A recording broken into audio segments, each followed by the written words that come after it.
Well, Packers fans got a nice glimpse of life post-Rodgers last season. And if Jordan Love's output in 2023 is a sign of things to come, well, things should be looking pretty green in Green Bay. Love started all games for the Packers last season, totaling 41 touchdowns, led the league in games with a passer rating over 100 and games with multiple touchdowns without throwing a single pick, en route to taking the Packers to the playoffs, beating the Cowboys in the wild card round and nearly knocking off the 49ers the following week on the road. Now he is waiting for that green to translate into a new deal with the Packers. Yeah, I mean, that's just something that I've always done. Trying to be here, get the reps in, get to working with the guys, and just start building that chemistry and getting ready for the season. Do you have an idea of, like, when you would like that done? Has your agent said you're not stepping on the field for a preseason game until you have a deal done or something like that? No. So I don't really know what's going on, but we'll see. But yeah, I'm not going to get into too much contract stuff. Okay, there's a lot to love about how the Packers quarterback finished last season. Here's a look at Love's progress in his first full year as a full-time starter. He closed out the season winning 7 of his final 10 games after going 3-6 to open the season. He saw a significant bump in his completion percentage, yards per game, and across those final 10, threw 23 touchdowns to just 3 interceptions. And we now welcome in CBS Sports NFL analyst and 2-time Super Bowl champ Bryant McFadden as we dive into some of these early storylines from OTAs, and beginning with Love, who despite an unsettled contract situation was still on hand for the start of Green Bay's organized team activities. Now, given how well Love performed in his first full-time year under center, he certainly set himself up for a new deal. But how urgent do you think this might be for Green Bay to get something done? And what is it that Love's availability maybe has told us about him and the Packers? Well, I think it's super urgent, Kiana, because you don't want to play around with a potential franchise-like quarterback. For Jordan Love, what he displayed a year ago in 2023, I mean, it answered any questions or concerns you had about his game with his ability to deliver and do so week in and week out. Now, as you stated, 2023 was more like a prove-me year, a trial-by-error year for Jordan Love based on the extension he signed, knowing that he would be the starting quarterback when Aaron Rodgers left. Like I said, he showed up, he showed out. Now they know this is a guy that we can believe in. This is a guy that can lead us to the promised land and keep us relevant, keep us afloat when it comes to NFL competition. So with that being said, don't worry.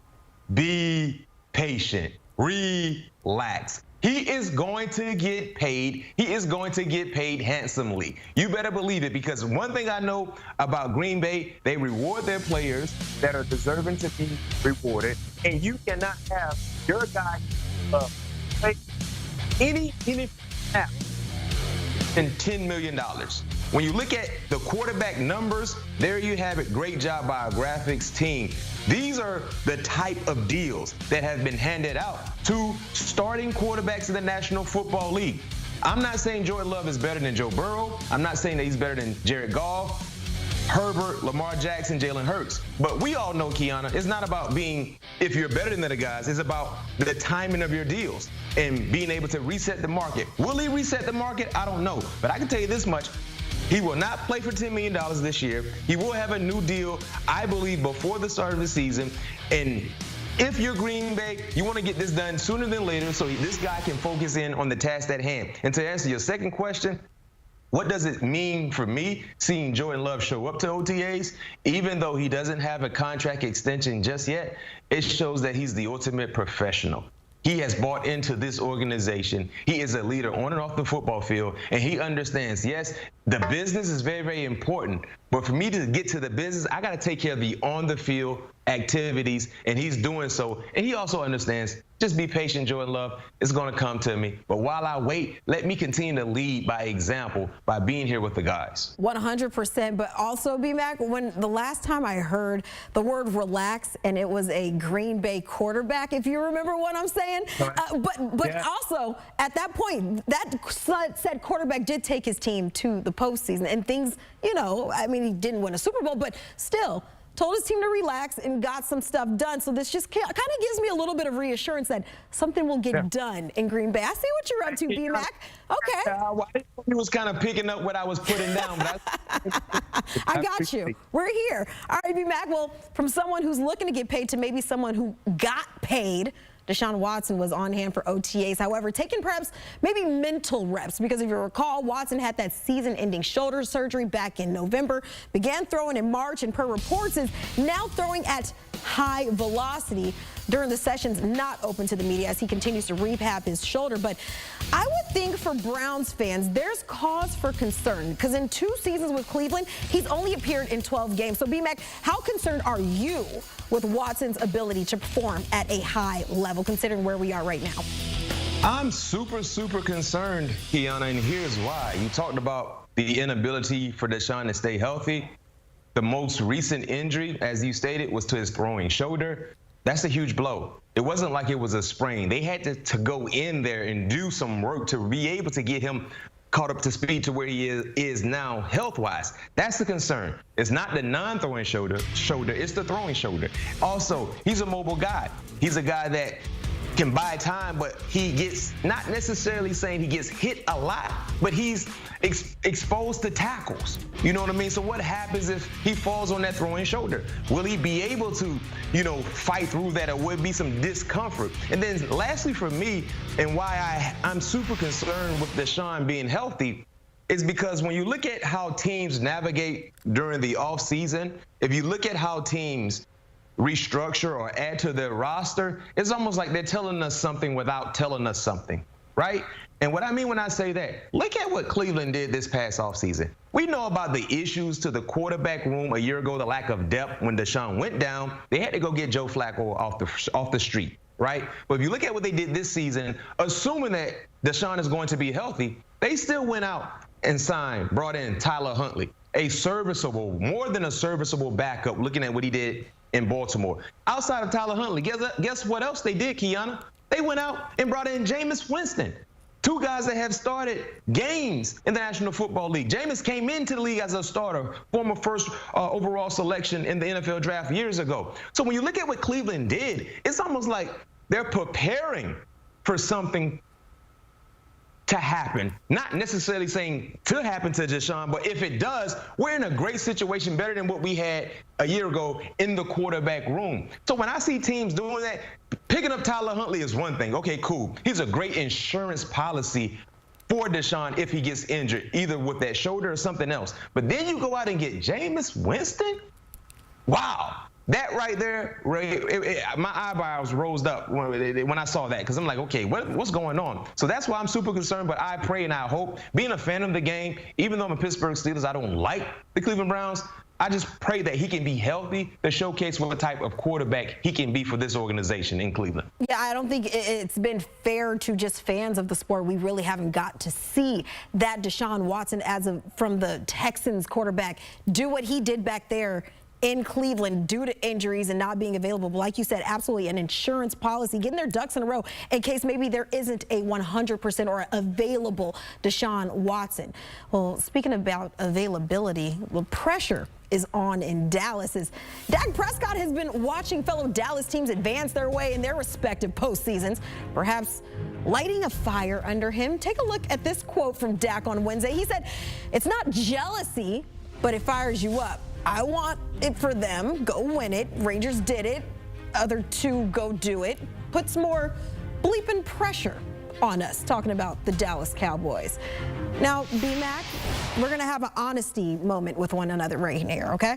The Cowboys have a 4-11 record in the playoffs over the last 25 years and have not reached a conference championship game in 29 years. And as for Dak, well, he owns a 2-5 record in his playoff career. That's tied for the worst record by any quarterback in playoff history with a minimum of 5 starts.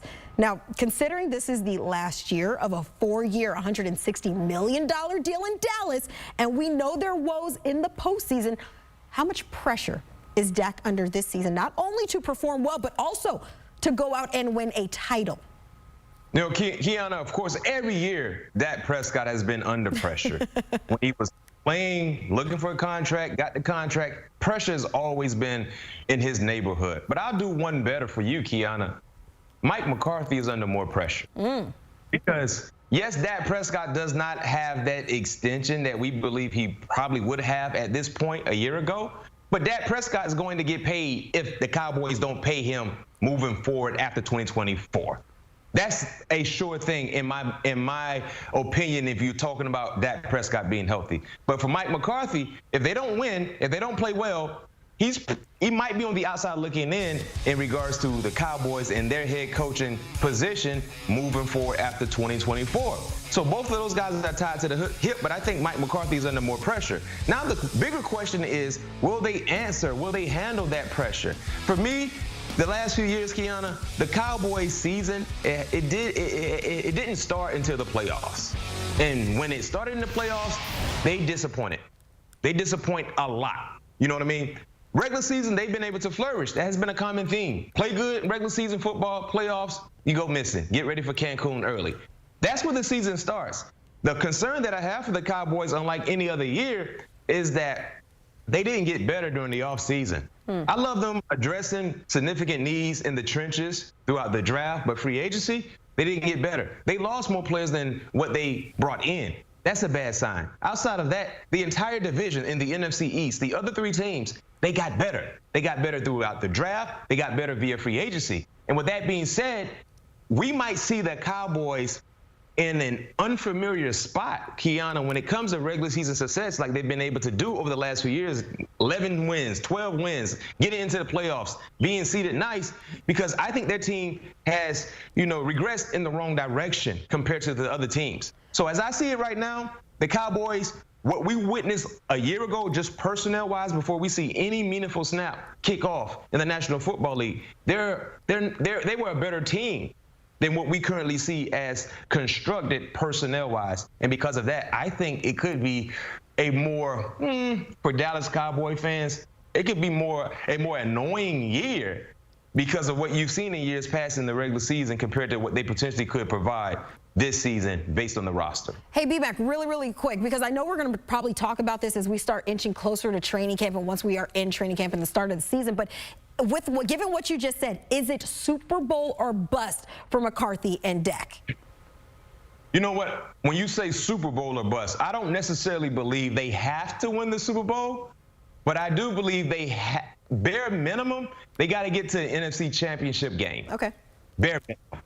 Now, you get there, you might buy yourself, especially the head coach and Mike McCarthy, some leeway. You might create a little more, length in that leash. But you talk about winning Super Bowls, that's icing on the top right there. Everybody getting paid. Me and you. We're getting paid from the Cowboys if that happens.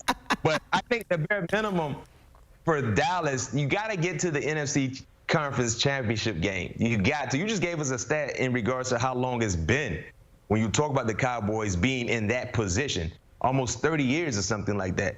My goodness. Yeah, that drought, it can drink. It went to college. It had kids. It had started a family, started a business. It's been that long, so certainly a lot of pressure. But as you said, maybe it's not necessarily getting to the Super Bowl, but it's if they can make it as far as the conference championship game, I think that might change the way that this team is perceived, because right now it's not looking too great. But hey, B-Mac, you know what Dak, obviously you just mentioned what he's chasing. He's chasing to be more like this guy. Patrick Mahomes spoke with the media about maybe the struggles the Chiefs could face on their route to a three-peat. I feel like our schedule has gotten crazier and crazier every single year, and so it's just about preparing for the week ahead of you. We know that we're going to have a lot of primetime games. We've built up the equity to be able to be in those games, and so now it's about how can we find a way to be better than we were last year at the end of the season, and so learn from our mistakes from last year, try to motivate ourselves to get ourselves healthier faster, and then go out there and win those games, because there's a lot of great football teams we play at the end there. Do you have one circled at all? I'm going to try to be better on Christmas, because last Christmas was not great. So Kansas City is tied for the 16th toughest strength of schedule heading into the 2024 season. So middle of the pack, you'd say, but where their struggles might lie is with the timing of their schedule. The Chiefs are currently slated to play in 8 standalone games, including 5 primetime contests, including a Wednesday Christmas Day matchup against the Steelers. The Chiefs will play on every single day of the week except Tuesday this season. And additionally, we'll get to see the AFC title game rematch to open the season. And then in week 7, fresh off their bye, they've got a Super Bowl 58 rematch, but in Santa Clara, and that's taken on a bitter 49ers team. So BMAC, obviously, with primetime games comes short weeks, little rest, and then their schedule also features 9 games against opponents with winning records in 2023 and 7 games against opponents who made the playoffs last season. With all this being said, does the schedule catch up to Kansas City in your opinion, or do you think they still cruise to a top seed in the AFC? Man, I'm not going to say they're going to cruise because it's a very, very difficult league, but I'll say this, the schedule is not catching up to Kansas City. Kansas City, they're 5 exits down, right, on the interstate, right? So for you to catch up to them, you got to pass 4 exits to get to where they are, to get off, right? That's what Kansas City, that's where they currently position when it comes to the schedule catching up to them. No. And the reason why I feel that way is because you talked about Pat Mahomes and just how good he's been. Right, since 2019, that organization, they've won 3 sticky Lombardis, right? 3 sticky Lombardis. And every year as a defending champion, you have a very, very difficult schedule. Playing against competitive teams on a national stage, primetime opportunities, and they've delivered. If you don't believe me, I have numbers to back that point. With Pat Mahomes, right? Starting the quarterback position for Kansas City, right? The first year when they won in 2019, 2020, the regular season, Pat Mahomes was 14-1, right? Then the following year, 2021, 12-5. 2022, 14-3. And then a year ago was a down year. They were 10-6. But guess what, Keon? They still won the Super Bowl. They still won the Super Bowl. So they won the Super Bowl in 2019. The following year in 2020, in the midst of a very, very difficult schedule, 2020 season, Pat Mahomes was 14-1.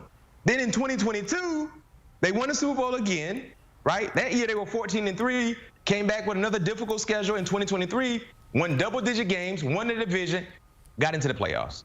Long story short, it doesn't matter what they've done the year before, how successful they've been, how difficult the upcoming schedule has been.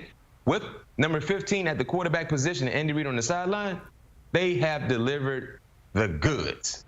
I think the goods will be delivered. Once again, I'm not betting against Pat Mahomes. I'm not betting against Andy Reid. I will continue to bet with them because one thing I know about Chiefs and Pat Mahomes, they win more than they lose.